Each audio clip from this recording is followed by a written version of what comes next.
Hi friends, this is Dr. Shailesh Pai, and this video will be on a surgical procedure for a bimalleolar fracture ankle.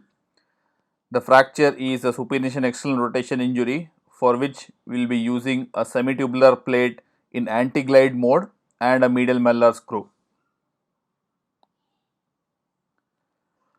So here is a patient who is 42-year-old lady who had a domestic fall at her home and she presented to us within 2 hours.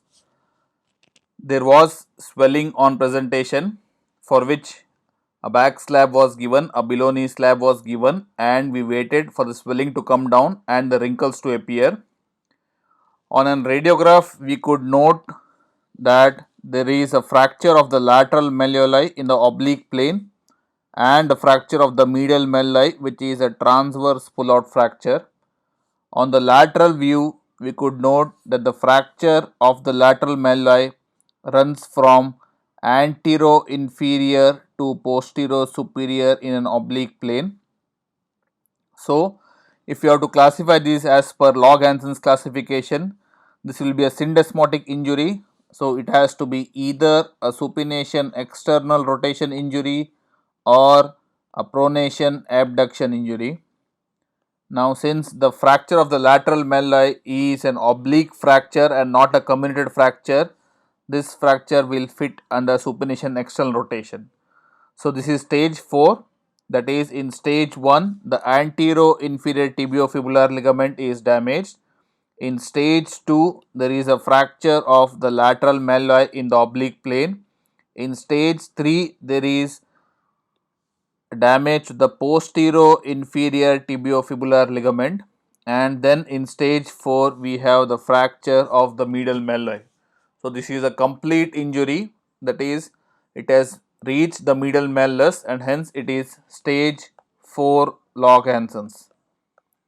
So, when we treat this type of a fracture, there are multiple options. With regards to a lateral malleoli fracture, we could plan a lag screw which runs perpendicular to the fracture and then neutralize it with a plate, a semitubular plate with 2 to 3 screws proximally and 2 to 3 screws distally. So, this is the first option, that is a lag screw with a neutralization plate. In the second option, what we could do is we could use the plate itself to buttress the fracture at the back, and that is called the anti-glide plate. And in this procedure we will be demonstrating how to perform this technique of an anti-glide plating of the lateral malleoli. The medial malleoli, being a pull-out transverse fracture, could either be fixed with a lag screw or a tension band wiring, but for this exercise we will be using a screw in a lag fashion for the medial malleus. So, with regards to positioning, the patient is positioned supine. The affected limb is exposed from the knee downwards and the ankle and the hind foot is kept exposed. The forefoot could be covered with a glove, and we could see that the surgeon will be seated on the affected site and assistant will be seated to give traction. There will be one assistant who will be giving counter traction, and the first assistant will be on the opposite side to hold on to the instruments. The C arm comes in and goes out from the opposite end without having disturbing the surgeon or the traction assistant. So, let us see how this is done. The surgeon is seated on the side, a traction assistant is also seated, and the first assistant is on the opposite side.